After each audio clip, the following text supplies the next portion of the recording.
Okay. 'Dune part 3' trailer వచ్చేసింది. Really excited. 'Dune మెస్సాయా' book ఏదైతే మనకి సెకండ్ బుక్ ఉంటదో, 'డ్యూన్' ఫస్ట్ పార్ట్ ఆల్రెడీ మనకి 2 పార్ట్‌లు ఏవైతే ఉన్నాయో ఒక బుక్కు. ఇది థర్డ్ పార్ట్ ఒక బుక్ అన్నట్టు. సో, ఇది it's not the great outing of 'Dune' అన్నట్టు. కొంచెం బుక్కలున్నాయి అండ్ ఆల్సో ఫ్యాన్ ఫేవరైట్ కాదు. కాకపోతే చాలా డ్రాస్టిక్ డిసిజన్స్ అన్ని దీనిలోనే జరుగుతాయి. చాలా పెద్ద పెద్ద విషయాలు జరుగుతాయి. సో, టెక్నికల్లీ పాల్ అట్reides ఆర్‌కి ఎండ్ ఇది. సో, దీన్ని కొన్ని చేంజెస్ చేశారు మనకి. ఫస్ట్ లాస్ట్ సినిమా ఏదైతే ఉందో దాన్ని కొన్ని చేంజెస్ చేశారు బుక్‌తో చేంజెస్. సో దీంట్లో ఆ చేంజెస్ చాలా పెద్ద పెద్ద ఇంప్లికేషన్స్ ఉంటాయి. సో దీన్ని వీళ్ళు ఎలా చూపిస్తారో చూడాలి. బాగుంటుందని గట్టి నమ్మకం ఉంది. ఎందుకంటే అక్కడ డెనీ విల్నెవ్ 2 సినిమాలతో వేరే లెవెల్ చూపించేసిండు. నాకు డ్యూన్ అంటే పిచ్చి పిచ్చి ఇష్టం. చాలా సార్లు చదివాను, విన్నాను, ఆడియో బుక్స్ కూడా చూశాను. ఇంకా దొరకాలంటే ఇంటర్నెట్‌లో దొరికితే చాలా బాగుంటాయి. సో అంత పెద్ద ఫ్యాన్ నాకు 2 సినిమాలు చాలా చాలా బాగా నచ్చినాయి. So I'm really excited. కొన్ని పోస్టర్లు చూస్తుంటే మతిపోతుంది. ఇంత సొల్లెందుకు. ఫస్ట్ అయితే చూసేద్దాం, తర్వాత మాట్లాడేసుకుందాం. So let's watch Dune part 3 official teaser trailer. అమ్మ బాబాయ్ ఏంట్రా 4Kనే రిలీజ్ చేసిండు ఏకంగా. So yeah let's watch Dune part 3.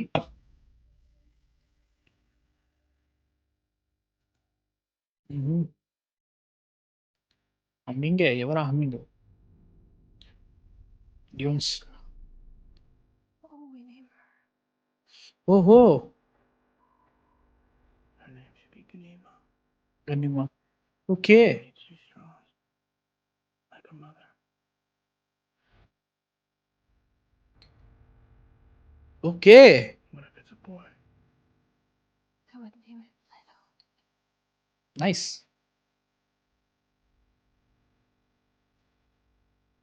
Leto Atreides. Leto the second.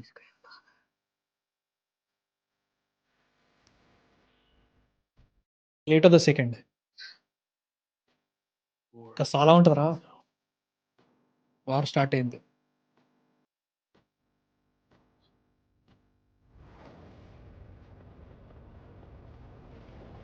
The holy war.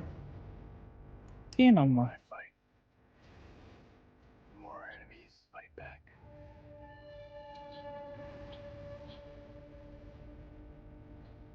Okay. I'm doing the best I can to protect my family.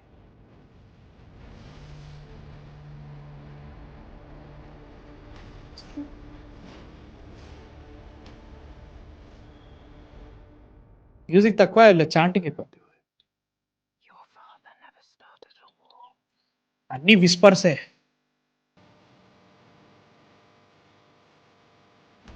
Religion. Nice. Alia. మా బాబాయ్ ఛానల్కి కేక. డంక నచ్చినవా?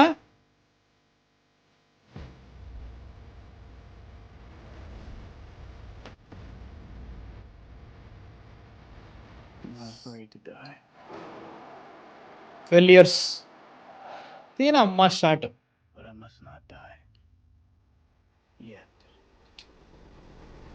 చాలా జరుగుతుంది ఈ సినిమాలో. Dune part 3. దీనమ్మ కేక.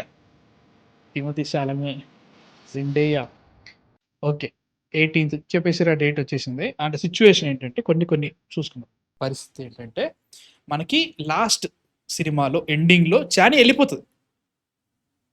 బుక్లో వెళ్ళదమ్మా. బుక్లో వెళ్ళదు. ప్రిన్సెస్ ఇరలాని పెళ్లి చేసుకుంటా అన్నప్పుడు చానీ అక్కడ యాక్చువల్లీ బుక్లో ఓకే అంటది. She will be a concubine. మనకి ఏదైతే జెసికా, లేడీ జెసికా ఎలా అయితే మనకి లేటోకి ఉందో, మన కరెక్ట్గా గల పేర్లు గుర్తుకు రావట్లేదు, మన పాల్ వాళ్ళ మదర్ వాళ్ళ ఫాదర్ వాళ్ళిద్దరు పెళ్లి చేసుకోరు యాక్చువల్లీ. సో అట్లా కాకుండా పిల్లల్ని అంటారు. వాళ్ళ పిల్లలే రాజులు అవుతారు, ఆరెంజ్ మళ్ళీ బెన్నీ జెజరైట్లకి వెళ్ళిపోతారు. అట్లా ఉంటుంది కాబట్టి అలానే చానీ కూడా ఉంటుంది. సో చానీ పిల్లల్ని కనాలి. సో అది పరిస్థితి. సో ఇటుదికు ప్రిన్సెస్ ఇరలాని పెళ్లి చేసుకుంటాడు. కాకపోతే ఆమెకి పెళ్లి మాత్రమే, జస్ట్ పేరుకి మాత్రమే పెళ్లి. బుక్లో రాసినట్టు పేరు పేపర్ మీద మాత్రమే భార్య, ఆమె ఇంకేమీ చేయరు. మిగతా అంతా చానే ఉంటుంది. బట్ ఇదంతా స్పాయిలర్ కాదురా, ఎందుకంటే సెకండ్ సినిమా ఎండింగ్లో అది జరగాలి యాక్చువల్లీ, అదంతా చెప్తారు. దాన్ని మార్చేసిండు.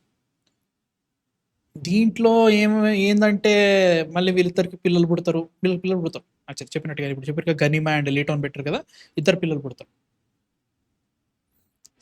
స్పాయిలర్ ఇచ్చేసిన ఏమో బ్రో, లైక్ బుక్ చాలా ఇష్టం నాకు డ్యూన్ మీద. Sorry about it. అది ఒకటి అవుతుంది, అది ఎందుకు జరిగింది అంతా ఒకటి ఉంటుంది. కాకపోతే ఆ పిల్లలు పుట్టడానికి చాలా జరుగుతుంది అనమాట. It's not, this is just the ending of Dune. This is just the beginning of Dune. ఇంకా చాలా బుక్స్ ఉంటాయి, 6 బుక్స్ టోటల్గా. ఇది second book. This is not the third part అని నీకు తెలుస్తుంది, సెకండ్ బుక్. ఇక్కడ నుంచి పోతుంది బ్రో, అసలు ఏ రేంజ్లో వెళ్తుంది అంటే మతిపోతూ ఉంటుంది అన్నమాట బుక్. సో అక్కడ వీళ్ళు ఇప్పటి నుంచి స్టార్ట్ చేస్తున్నారు. ముఖ్యంగా పాల్ అట్reides అనేటోడు, పాల్ మువాడీబ్ అనేటోడు ఎట్లా అయిండు, మువాడీబ్ అయిన తర్వాత వాడు ఇప్పుడు మనకి చూపించరుగా హోలీ వార్ అంటారు కదా, దీంట్లో యాక్చువల్లీ హోలీ వార్ అని దీనిలో చూపిస్తారు. కాకపోతే బుక్స్లో ఏముంటుంది తెలుసా, జిహాద్ అని ఉంటుంది,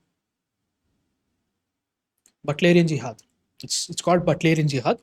అంటే మనకి ఇస్లాము, క్రిస్టియానిటీ, అబ్రహం ఏదైతే ఉంటుందో అవి వాటితోటి ఇంటర్లింక్ ఉంటుంది అనమాట బుక్స్లో అన్ని. మనకి ఇక్కడ అది వాడలేదు, మూవీలో చేయలేదు అన్నట్టు. ఎందుకంటే చేస్తే స్టార్ట్ చేస్తారు మళ్ళీ రిలీజియన్ అంటున్నారు. అండ్ ఈ సినిమాలో రిలీజియన్ అనేది ఇంకా చాలా పెద్దగా అవుతుంది. అంటే ఈ సినిమాలో చెప్పట్లేదు, ఎందుకంటే మనకి ఫస్ట్ పార్ట్ ఏదైతే ఉందో, ఫస్ట్ బుక్ ఏదైతే ఉందో, సెకండ్ బుక్లో ఎట్లుంటాయంటే రిలీజియన్ అనేది చాలా ఇంపార్టెంట్ ఉంటుంది. అండ్ మనకి సెకండ్ పార్ట్ ఏదైతే సినిమా ఉందో, సినిమా సెకండ్ పార్ట్లో చూపించారు రిలీజియన్ అనేది ఒకటి జరుగుతుందని చెప్పేసి. ఈ పార్ట్లో చాలా డీప్ వెళ్ళిపోతుంది. ఇప్పుడు ఈ అలియా ఎవరైతే క్యారెక్టర్ ఉందో మనకి అలియా చూపించేసారు, she actually was suppose to, ఆమె ఫస్ట్ సెకండ్ పార్ట్లో పుట్టాలి. ఆమె పుట్టి చిన్న పాప ఉంటుంది, ఒక 1 year 2 years పాప. అప్పుడు మాటలు కూడా రాని, మాటలు కూడా రాకూడదు, నడుస్తుంది, మాట్లాడుతుంది, చంపేస్తుంది వాళ్ళ తాతని. యాక్చువల్లీ మన బ్యారన్ హార్కనన్ని చంపేది అలియాని చంపుతుందో సంథింగ్ ఇది జరుగుతుంది, చాలా రోజులు బుక్ చదివి. సో షీ డస్ దాట్, చంపేది డ్యూన్ మన పాల్ కాదు. దీనిలో చూపించింది ఎట్లా, నేను సెకండ్ పార్ట్ ఆధారంగా చెప్తున్నాను. ఆ చేంజెస్ చేశారు, అలియా దీంట్లో చూపిస్తున్నారు అలియాని. అలియా అండ్ ఆల్సో ఇప్పుడు కొత్తగా వచ్చిన డంకన్ చచ్చిపోయింది కదా, డంకన్ ఎట్లా వచ్చిండు, దానికి రీజన్ ఉంటుంది. డంకన్ రావడానికి రీజన్ ఉంటుంది, జెసికా ఎందుకుందో రీజన్ ఉంటుంది. కొత్త ఇప్పుడు మన వీడున్నాడు ఇట్లా ఎందుకున్నాడు అదొకటి ఉంటుంది దీనికి సపరేట్గా. ఇప్పుడు కొత్త మనకి మన పేరేంటారు మర్చిపోయిన, ప్రిన్స్ సిరోలానికి పెద్ద రోల్ ఉంటుంది ఈ సినిమాలో, చాలా పెద్ద రోల్ ఉంటుంది, మంచిగా ఉంటుంది. It's going to be really really good. And it's going to be like a game of thrones in space. Holy war start అయిపోయింది బ్రో, ఎందుకంటే మనకి ఎప్పుడైతే లాస్ట్ సినిమా ఎండింగ్లో హోలీ వార్ స్టార్ట్ చేసేసేయండి అంటే, లైక్ మిగతా వాళ్ళందరూ ఒప్పుకోవట్లేదు, ఇక్కడ ఎంపరర్ పడిపోయిండు, మిగతా వాళ్ళు ఒప్పుకోవట్లేదు, let's start the holy war. Start అయిపోయింది. సో ఈ హోలీ వార్ అనేది ఏం జరిగింది, and it's going to have a time stamp, time delay. మొత్తం స్టోరీ చెప్పట్లేదు, నేను ఒక చిన్న అది ఇస్తున్నాను అన్నట్టు. ఇదంతా ఆల్రెడీ 60 ఏళ్ళ ముందే రిలీజ్ ముందే 60 ఏళ్ళు తింటారా, 60 ఏళ్ళ ముందే బుక్ వచ్చేసింది. సో బుక్ ఆల్రెడీ 60 ఏళ్ళ ముందే వచ్చేసింది, 1967, 68 ఆ టైము డ్యూన్ మెస్సాయా వచ్చింది. సో ఆల్రెడీ స్టోరీ అంత సారీ, నాకు ఆత్రం ఆపుకోలేక రియాక్షన్ చూసేసి ఆపేసిన వాళ్ళు మీరు చూసేసేవాళ్ళు. బట్ ఇక్కడ నుంచి పాల్ అనేటోడికి ఏమైంది, వీడిని చంపడానికి ఏమేం చేస్తుంటారు, యాజ్ ఎ సెడ్ రణతంత్రం రాజకీయం ఉంటుంది కదా, ఇంకా చాలా జరుగుతుంది అన్నట్టు. ఇంకా విచిత్రమైన క్యారెక్టర్స్ వస్తుంది దీంట్లో అయితే మాత్రం మస్తు ఉంటుంది. అండ్ ఎందుకు ఇది డివైజివ్ అయిందంటే, కొన్ని క్యారెక్టర్స్ కొన్ని పనులు చేస్తాయి, ఆ పనులు చేసేది నచ్చుతుందని నీ మీద డిపెండ్ అయి ఉంటుంది. సో దానివల్ల నాకు నచ్చిందా అంటే మాత్రం కొన్ని నచ్చినాయి, కొన్ని నచ్చలేదు. చానీ క్యారెక్టర్తో కొన్ని చేస్తారు, బట్ ఆ క్యారెక్టర్ని చేంజ్ చేశారు నేను చెప్పినట్టుగానే. ఆ క్యారెక్టర్ని చేంజ్ చేయడం వల్ల మేబీ ఇది ఇంకా బాగా నచ్చొచ్చు అనే ఫీలింగ్ అయితే నాకు ఉంది. దీంట్లో చాలా వరకు జెండాకి ఇంకా మెయిన్ రోల్, పెద్ద రోల్ ఉంది దీంట్లో. బుక్లో కూడా పెద్ద రోల్ ఉంటుంది, ఆ పెద్ద రోల్ ఇంకా బెటర్ చేస్తున్నాను నా feeling. So I'm happy about it. Short చాలా బాగుంది సీరియస్లీ, వార్ టోన్డ్ ఛానల్ లెక్క, అది మంచి అనిపిస్తుంది. She a warrior, she a వడిసే ఫైటర్, దాన్ని బాగా చూపిస్తే సరిపోతుంది. ఏమైనా క్రిటిసిజం దీనిలో ఏమైనా ఉంది అంటే మాత్రం నాకు పిచ్చి నచ్చుతుంది. అన్ని విస్పర్స్ మాట్లాడుకుంటున్నాం. సో ఎక్సైటెడ్ చూడాలి. ఈయన పేరేంటో గుర్తుకు రావట్లేదు బ్రో, చాలా డ్యూన్ మెస్సాయాలో కొత్త క్యారెక్టర్స్ వస్తే పేర్లు ఎప్పుడు గుర్తుంటావు. ముఖ్యంగా మనకి ఎప్పుడైతే డంకన్ వచ్చిండో ఈ షార్ట్ అలియా, she will be that religious icon అవుతుంది అన్నట్టు. మనకి పాలు తర్వాత అలియా అవుతుంది. సో ఇది ఒకటి జరుగుతుంది బ్రో, చాలా బాగుంటుంది. It's going to be very very very exciting.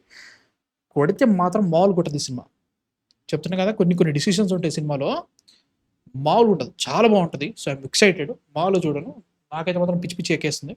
మీకు ఎలా అనిపించింది కింద కామెంట్స్లో చెప్పండి. మాట్లాడాలి, ఇంకా చాలా మాట్లాడాలి, అన్నీ మాట్లాడుకుందాం, తర్వాత మాట్లాడుకుందాం. మీ థాట్స్ కింద కామెంట్స్లో చెప్పండి. మామూలు ఉండదు.